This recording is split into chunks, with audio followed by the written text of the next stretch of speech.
सो hi everyone, इस वाले video में हम लोग chemical kinetics assignment solution part 2 देखने वाले हैं। इसमें हम लोग एपी सेट में आए हुए प्रीवियस ईयर क्वेश्चन डिस्कशन करेंगे। ठीक है, तो let's see the first question. क्या हो जाएगा हमारा, पूछा हुआ है an enzyme enhance the rate of reaction by. ठीक है, एंजाइम क्या होता है जी, हमारा कैटलिस्ट होता है। ठीक है, कैटलिस्ट का काम क्या होता है, एक्टिवेशन एनर्जी को डिक्रीज़ करना होता है। ठीक है, तो ऑप्शन नंबर डी। ठीक है, decreasing the activation energy of the reaction. Next question, इसमें पूछा है डिफ्यूज़न कंट्रोल रिएक्शन का रेट कांस्टेंट है ना, विस्कोसिटी के साथ कैसे वेरी करता है। ओके, तो के डी मेरा होता है 8RT/3 ईटा। ओके, तो के डी इन्वर्सली प्रोपोर्शनल है मेरा ईटा के। ठीक है, तो क्या हो जाएगा हमारा, K D is equal to eta inverse. ठीक है, ऊपर ले जाएंगे तो क्या हो जाएगा हमारा, ऑप्शन नंबर बी। ठीक है, नेक्स्ट क्वेश्चन देखो, एंजाइम काइनेटिक्स की क्वेश्चन है। ओके, पूछा हुआ है टर्न ओवर नंबर क्या होता है हमारा, K2 होता है। शॉर्ट नोट वाले वीडियो में बताया हुआ हूँ, ऑप्शन नंबर ए।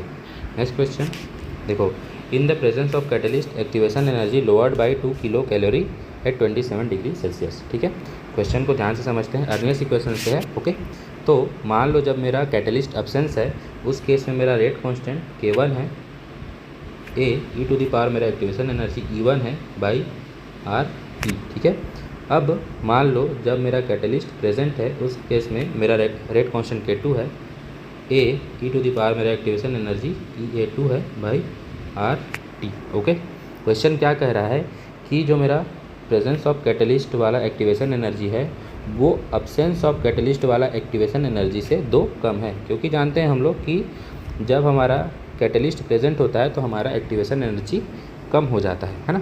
ठीक है, तो देखो अब इसको सॉल्व करते हैं। एक इक्वेशन नंबर 1, इक्वेशन नंबर 2, मैं 2/1 करने जा रहा हूँ। ठीक है, K2/K1, क्योंकि हम लोगों को रेट कितना इंक्रीज़ हुआ है ये ज्ञात करना है ना।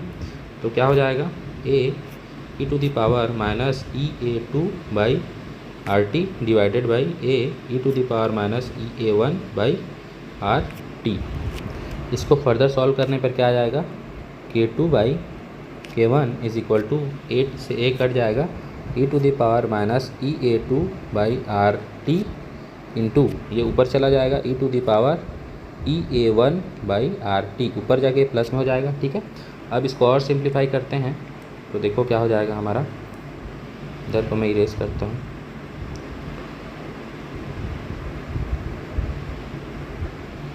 तो यहाँ पे हम लोगों ने लिखा था EA2 क्या है, EA1-2।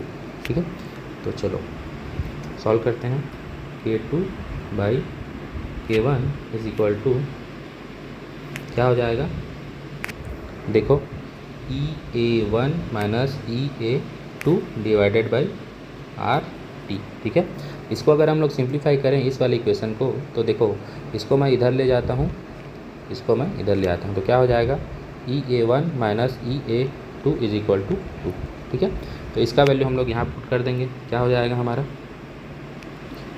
देखो K2/K1 is equal to exponential, unit के साथ लिखेंगे 2 किलो कैलोरी, ये पर मोल है ना, यहाँ पे पर मोल भी है, पर मोल। ओके, डिवाइडेड बाई, देखो R जो होता है मेरा गैस कांस्टेंट होता है, तो R का मान जो होता है वो कैलोरी में कितना होता है, 1.9 कैलोरी पर केल्विन पर मोल होता है। ठीक है, इसको आप लोग अप्रॉक्सीमेटली 2 ले सकते हो। ठीक है, तो मैं यहाँ पे 2 ले लेता हूँ, 2 कैलोरी पर केल्विन पर मोल। ओके, आई होप आप लोगों को यूनिट कन्वर्जन आता होगा। ठीक है, तो टेम्परेचर हमारा कितना है, 300 केल्विन। ठीक है, कैसे, देखो 273 दिया हुआ है प्लस 273। ठीक है, मतलब 27 में 273 ऐड कर देंगे तो कितना आ जाएगा, 300 केल्विन। ओके, तो फिर सॉल्व करते हैं इसको, K2/K1, देखो ये किलो में है, इसको मैं किलो को हटाता हूँ और 10 टू द पावर लगा देता हूँ। ठीक है, तो देखो कैलोरी से कैलोरी कटा, पर केल्विन से केल्विन कटा, पर मोल से पर मोल। ओके, तो क्या आ जाएगा हमारा, एक्सपोनेंशियल 2 10⁻³ मेरा 1000 डिवाइडेड बाई 2 इंटू 300। ओके, 2 0 से 2 0 कटा। ओके, 2 से 2 कटा, क्या बचा e⁻, देखो इसको सॉल्व करोगे तो 3.33 समथिंग आएगा। ओके, अब e का इतना वैल्यू हमारा होता है 27.9, जो कि अप्रॉक्स है 28 के। ओके, तो क्या हो जाएगा हमारा जो रेट होगा, है ना, जो K2/K1 वो आया हमारा 28। ठीक है, तो K2 मेरा 28 टाइम्स इंक्रीज़ हो जाएगा किससे, K1 से। बात समझ में आई? तो ऑप्शन नंबर सी। ठीक है, नेक्स्ट क्वेश्चन देखो, इसमें पूछा हुआ है the energy of the activated complex of bimolecular reaction is equal to, है ना। तो एक्टिवेटेड कॉम्प्लेक्स का एनर्जी किसके बराबर होगा, है ना। तो देखो हम लोग जानते हैं, ग्राफ के थ्रू समझते हैं।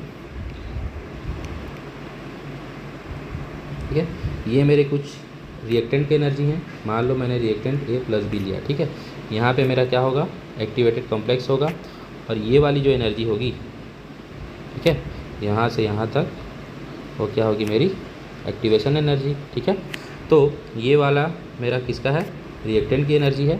ये टोटल मेरा किसका एनर्जी है, एक्टिवेशन एनर्जी। ठीक है, तो देखो एक्टिवेटेड कॉम्प्लेक्स की जो एनर्जी होगी वो एक्टिवेशन एनर्जी और रिएक्टेंट की एनर्जी दोनों के योग के बराबर होगी। ठीक है, तो क्या हो जाएगा, मैं यहाँ पे लिख सकता हूँ सिंपल, रिएक्टेंट की energy plus activation energy is equal to किसके बराबर हो जाएगा, एक्टिवेटेड कॉम्प्लेक्स के। ठीक है, तो ऑप्शन नंबर क्या हो जाएगा, बी। ठीक है, sum of the energy of the reactant and activation energy of the reaction.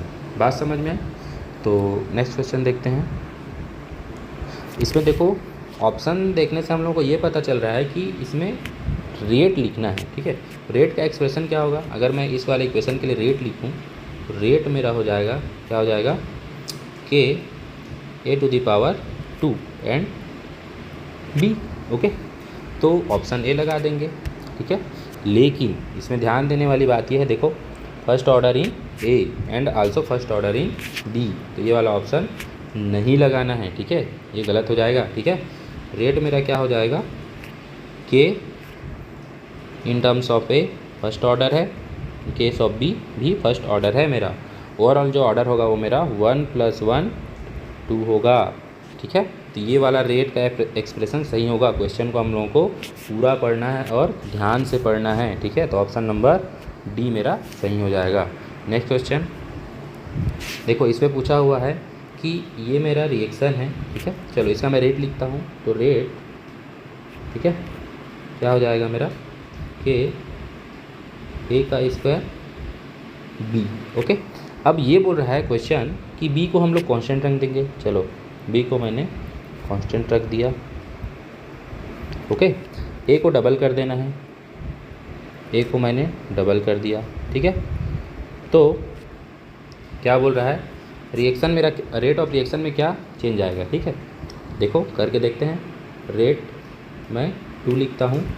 ठीक है, अकॉर्डिंग टू क्वेश्चन के A को मैंने डबल करके लिखा।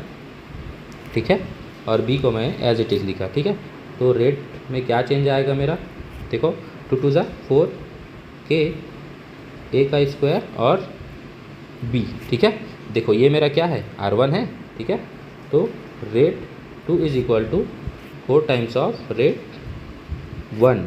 बात समझ में आ रही है? ठीक है, तो जो मेरा जो नया रेट होगा वो क्या होगा, 4 टाइम इंक्रीज़ हो जाएगा। बात समझ में आ रही है? तो ऑप्शन नंबर बी। ठीक है, इंक्रीज 4 टाइम। नेक्स्ट क्वेश्चन देखो, इसमें पूछा हुआ है करेक्ट स्टेटमेंट, है ना। तो देखो क्या बोल रहा है, A + 2B gives C + D, है ना। देखो ये रिएक्शन जो है वो सिंगल स्टेप में कन्वर्ट हो रहा है। ठीक है, और जो देखो यहाँ पे जो रेट लिखा हुआ है ना, इसका अगर हम लोग ओवरऑल ऑर्डर निकालें तो 2 + 1 क्या हो जाएगा, 3, जो इसके स्टोकियोमेट्रिक कोफिशिएंट के ऊपर डिपेंड कर रहा है। देखो एक तो पहली बात ये है कि ये सिंगल स्टेप में प्रोडक्ट में कन्वर्ट हो रहा है, और जो इसका ओवरऑल ऑर्डर है वो मेरा क्या है, उसके स्टोकियोमेट्रिक कोफिशिएंट के ऊपर डिपेंड कर रहा है। तो ये कौन से केस में होता है, एलिमेंट्री रिएक्शन के केस में होता है। बाकी सभी जो ऑप्शन है वो देखो एक एक करके देखते हैं।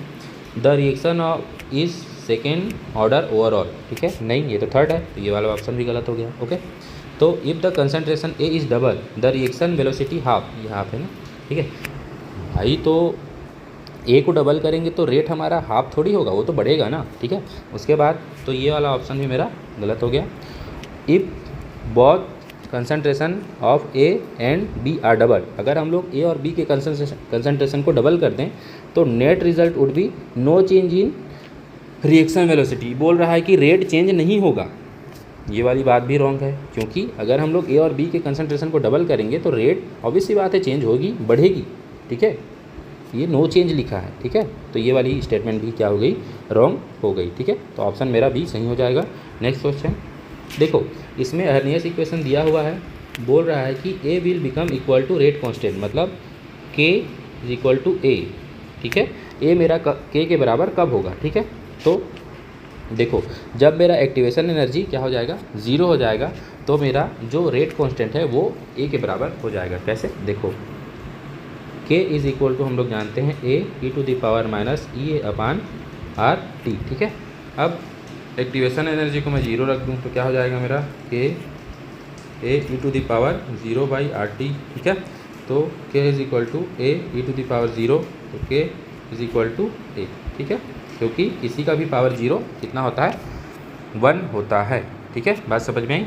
अब देखो, जब मेरा टेम्परेचर क्या होगा, इन्फिनिटी होगा, तो मेरा के इज़ इक्वल टू ए होगा। ओके, अब जब मेरा टेम्परेचर ज़ीरो होगा तो मेरा के भी ज़ीरो हो जाएगा। इस बात को ध्यान रखना, इंपॉर्टेंट है, एग्ज़ाम में एज इट इज़ पूछा जा सकता है। ये वाला बात मैंने आप लोगों को शॉर्ट नोट वाले वीडियो में बताया हुआ है, ठीक है। तो ऑप्शन नंबर बी मेरा सही हो जाएगा। अगर ये वीडियो आप लोगों को हेल्पफुल लगी होगी तो अपने दोस्तों के साथ शेयर करें, लाइक करें एवं सब्सक्राइब करें, और नेक्स्ट पार्ट के लिए कमेंट करें। Thank you.